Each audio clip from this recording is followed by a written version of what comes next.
Hi and welcome to Rose Red Homestead. Today we're going to do flour power and grain mills. And when I first announced to Jim that this was going to be the title, he knew the topic.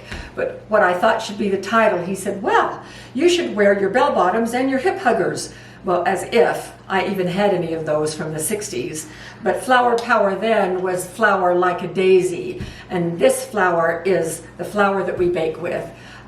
So thanks for joining us today, and we appreciate you being part of our community. We focus on self-reliance, on food security, and on emergency preparedness. And today is going to be kind of the foundation to some of our food security, which is flour. And we appreciate so much those of you that like our videos. That helps bring others into our community, as well as subscribing and sharing. We'd love to expand our community. So we will get started on flour power, and I might even show you the picture of me in my wedding dress. Maybe not. We'll be right back.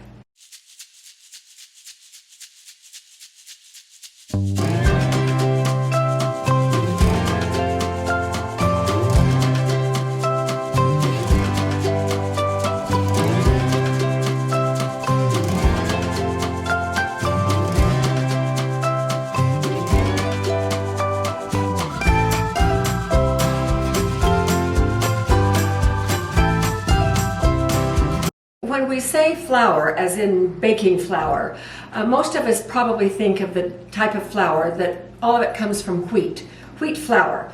And wheat flour comes from the wheat grain called wheat berries these days. I never called it wheat berries before, but that seems to be quite a common name. And wheat is a grass. It's from the grass family. And these are the seeds of this particular variety of grass. And it just, it provides the basis for all of the flours that you see right here. This is all wheat-based flours, and there are many more. And there are different types of wheat as well. And so the big issue for this video today and going forward is gluten or gluten-free. What is it going to be? In our family, we have been really fortunate not to have the food allergies associated with gluten, but many people do. Millions of people in the country do. And I feel like it is important for me personally to learn how to do some gluten-free baking. We're going to have a video on gluten-free bread as soon as I have mastered it a little bit. I've been studying and researching for about a month now, and I'm not done. But I have enough information that I can go over some flours. Now, the big thing about gluten is that many people have a very bad reaction to it. So what is gluten? Gluten is a category of proteins, and there are dozens and dozens of different types of gluten that are found in various grains. And the purpose of gluten is, or what we use it for, and why it's important in bread making, is because those strands of the gluten or the protein create the layers and the pockets where we add yeast to the mix. Then when the yeast begins to ferment and form the gas is trapped in those layers and pockets, and it leavens the bread. It brings it up. It causes it to rise. Knowing which flours contain gluten and which do not is really important for all of the baking that we do. We just did a video on multigrain bread, and we needed enough flour that had gluten in it to carry the weight of the other ingredients that had no gluten. And so balancing that can be really important. Let's take a look at these wheat flours so that you can get acquainted with them. Now, this is kind of a repeat of what I did in our first lessons in bread baking, but I'm going to be pretty fast, and you can look back at that one to maybe get some more information. This is self-rising flour. It's white because what they do is they process the wheat. They take a lot of the good parts out, leaving just the white starchy stuff, which becomes the flour. And in the case of self-rising, they add another ingredient to help with the rising, like baking powder. Now, this one is a very fine flour. This is pastry flour. This has greatly reduced gluten because we don't want gluten in our pie crust. And so pastry flour is perfect for making pie crust. This is probably the flour that most people buy. This is just regular old all-purpose. It is bleached and it is enriched. So they add vitamins and minerals to it. It's bleached, it's completely white, and it is a very generic flour that we can use pretty much with anything. You can make pie crust with it. You can make cakes and pastries with it as well. Now, this is my go-to flour. This is King Arthur's flour. It is their unbleached, all-purpose flour. And this is the companion flour, which is King Arthur's, also unbleached, but this is bread flour. Now, the difference between these two is that in a serving, this one has 4 grams, this has 3 grams. These all have 3 grams of protein per serving. These two have 4 grams, so they're a heavier flour. And the difference is on the bread flour, because it has more protein, they added some extra gluten. A lot of people will add what is called gluten flour or just plain gluten when they make the bread, because it makes it rise higher and makes it lighter. I have never cared to do that, but many people do and have great success with it. So this is kind of the lineup of the wheat flours that are not 100% whole wheat. So I'm going to move these out of the way and we'll get to the second verse. So with the whole wheat berries, or the grains of wheat, I can put this through my grain mill and I can get cracked wheat. It's about, if you've ever had steel cut oats, it's about that same texture, all the way to very fine flour.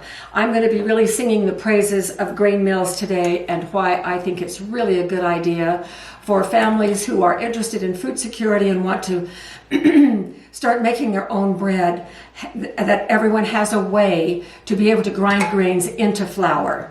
So when I grind or mill these wheat berries into flour, it is a very, very fine flour. But you can still see that this takes the whole berry, the whole grain of wheat. Nothing is left out. And so the germ and the every part of the seed is used in this flour. It is very nutritious. It is very high in protein, higher in protein than the King Arthur flours are. Now, the reason that I don't have very much is in this jar is because I don't like to do a whole lot of flour in advance, because I like to mill it so that it is fresh. And that way, most of the food value is preserved when we make bread or whatever it is that we're going to make. What other grain has gluten in it besides wheat? Well, that would be rye. So I can use my grain mill and also grind these down into flour. And we use this very flour in our multi-grain bread that we just did the video on a few days ago. And it also is a very, very fine flour, a little bit of a different color. And of course, it has that very definite rye taste. So you can see how fine this is. A lot of people don't like really fine flour for bread. It's my go-to. I love it. But with a grain mill, you have the option of making it just exactly the texture that you prefer the most. And so if you don't have a grain mill yet and you decide to get one, one of the funnest things that you'll do is to experiment a little bit to try to figure out just exactly what texture of flour you like the best for bread. And it may vary from type of bread to type of bread as well. Now, there's one other one that also has gluten in it. I thought I had some today, or I would have picked some up on the way home from work. But and that is barley. Pearled barley is one way that it is sold. It also looks a lot like these other grains do, and I can do the very same thing with it. So those three are, and their families, because there's several wheat varieties, and wheat is combined with rye for triticale. All of those have gluten. And if you have an allergy to gluten, these are the ones that you want to stay away from. Now, one that is kind of in the middle is oats. Now, oats also are a grain, just like these are. It comes just exactly like this. If you buy oats for your horses, you've seen that it looks just like this. One of the famous ways to make it now is for the steel cut oats. And this texture is much more rough. But I can take these and run them through my grain mill and turn this into oat flour.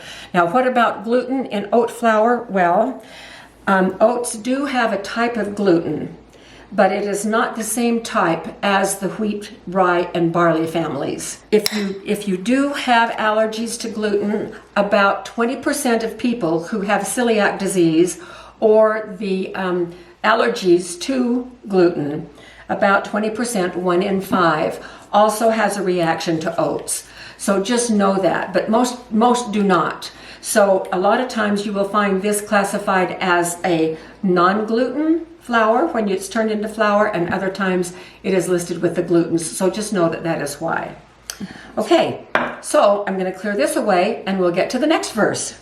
Over the past couple of months, I have been looking hard at all of the information and the research about gluten-free flours and how to make gluten-free bread. And I've learned so much, and many of you know a whole lot more than I do about this, and so I'm hoping we get some really good comments and help with content for others who may also be searching. Now, I'm going to do my best, and I'm hoping that I'm pretty accurate, but these are the most frequently mentioned flours when making bread. Now, there are also some other ingredients. I'm not going to get into those other ingredients until we do our video on bread making. So right now we're just going to talk about the flours. So first of all, this one I just found absolutely fascinating. This is teff, T-E-F-F, and it is the tiniest grain. It's the tiniest grain known. And we're going to grind some of this into a flour so we can see what it looks like. Very tiny, non-gluten, gluten-free. Next is sorghum. This is a pretty popular one. And look, the round seed type structures. This is millet. And some of us I was already familiar with millet. I just never have used millet flour. And even if you do bake, and these are little round seeds, even if you do bake with gluten flours, any of these would make such a fabulous addition to a multigrain bread. Now this is tapioca, and tapioca flour is also used. And these little round, this is small pearl tapioca, and it is also used as a flour in baking gluten-free products.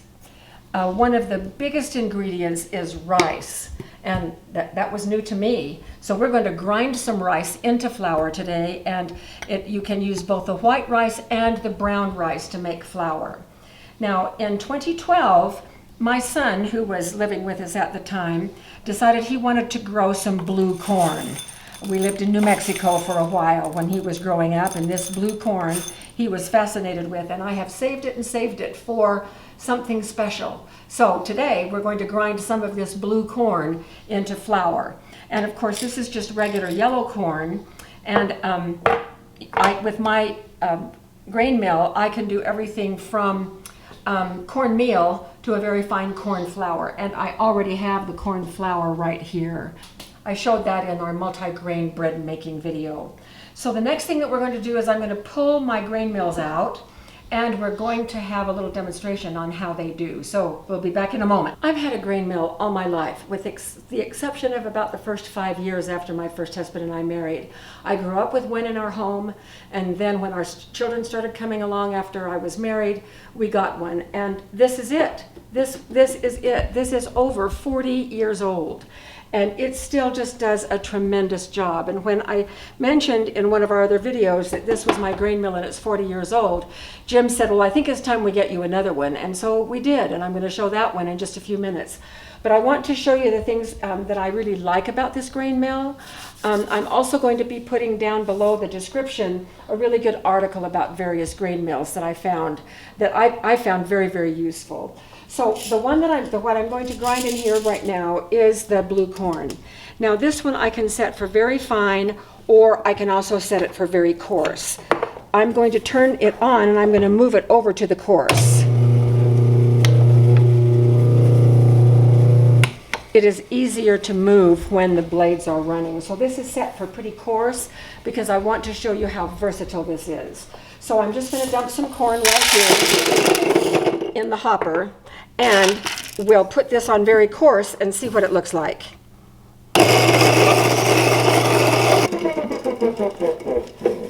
Okay, so look how this looks. It's very, very coarse. It looks like a really coarse cornmeal. And you can certainly see the blue on that. Now, what if I don't want it this coarse? What if I really do want flour? Well, the great thing about this is that I can just dump this right back in, even with some of the other ones still there.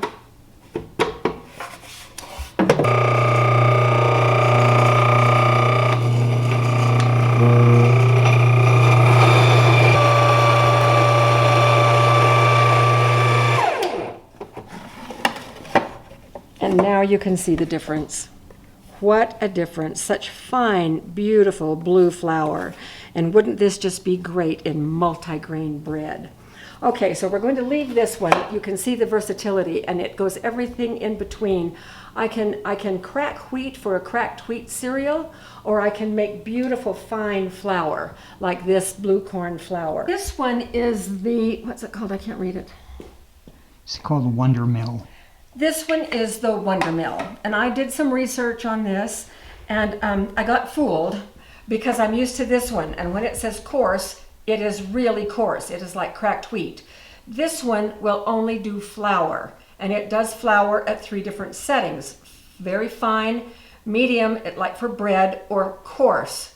And it doesn't get anywhere near as coarse as my other one does. So the first thing that I'm going to try is, and it has this nice cover over the top that you remove, and it's just fine. If I only had one shot at getting the mill that I want, I think I would make sure that the mill that I selected has a larger variety, that I could actually do cracked grains and not just flours. But we're gonna start right here with the sorghum. So here is the sorghum right here. So we have it set on coarse because I want you to see how coarse this is, as coarse as it gets. We're going to do all of the sorghum using coarse. Now it has to be turned on before we drop the food in, so Jim is going to do that for us.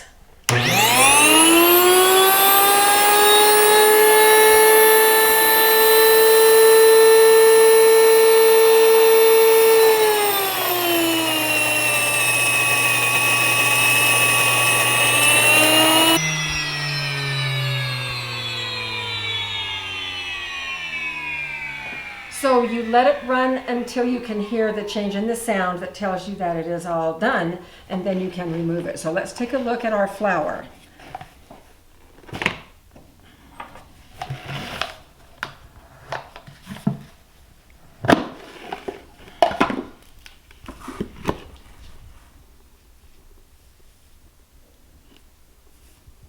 And I think that this is a very fine coarse, frankly.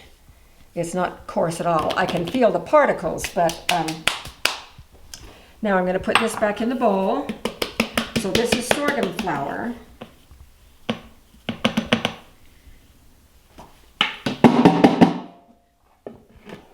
And we're going to put that right back in front of the sorghum bag. And now we're going to do millet, and we have moved it all the way to the finest setting, which is pastry. And so here's our millet.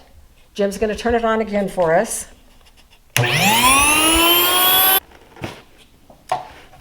I'm still feeling awkward with this. I'm just not used to doing it. All right, so here is the millet flour, and it is very fine. This is lovely. I would make bread out of this in a heartbeat. It's just like I like it. When I bought this one, I bought it from Amazon. I just bought just the unit. And what I didn't realize was that if you're going to be using really, really fine grain, like teff or amaranth, or on this other side it is quinoa or tapioca, you needed this little attachment to put right over here so that it prevents the seed from flying all over the place. So I have it now on the teff side, and we're going to keep it at fine and see what we get with our teff. So let's go ahead and turn it on.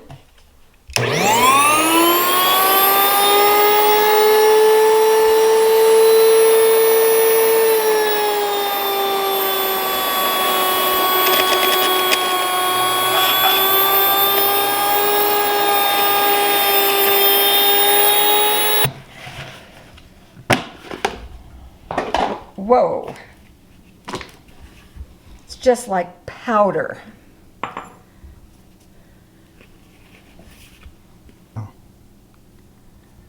Very, very fine.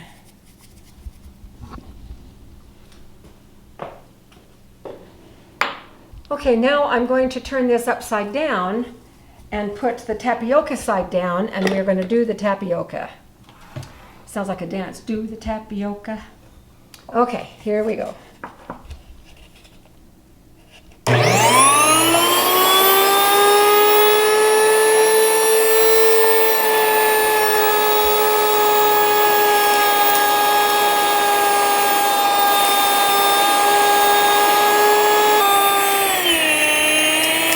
Here is the tapioca flour. Ooh, it feels squeaky, kind of like cornstarch. And it's perfectly fine enough to do bread with as well. I'm actually not seeing much of a difference between the pastry and the bread. They seem to both be very fine. I do feel a little bit different texture with the coarse setting.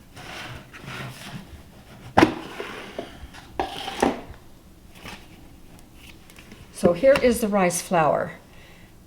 Boy, it's really nice too. I feel a little bit of texture, but it's just fine.